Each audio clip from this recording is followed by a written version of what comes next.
Հիմա որևէ մեկը կոնկրետ աղբահանության միավոր գին, թե ինչպիսին է, չի հրապարակում։ Այսինքն Երևանում աղբահանությունը իրականում ինչ արժի, դրանից ինչքանն է սուբսիդավորում, ինչքանն է վճարների հաշվին, այն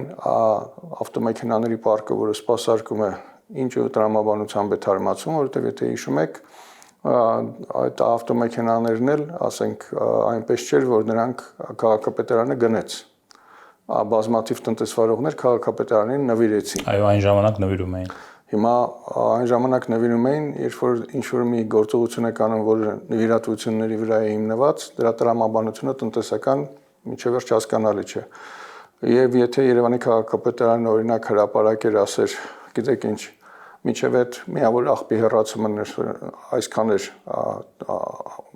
ուրեմն հարկատուի վրա նստում, հիմա այսքան է նստում, մենք այս բարելավումն ենք արել, արդյունավետությունը այսպեսին է եւ այլն, նման հաշվետվողականություն եւ նման տրամաբանություն, թե ինչ արժի աղբահանությունը Երևանում, մենք իրականում չունենք։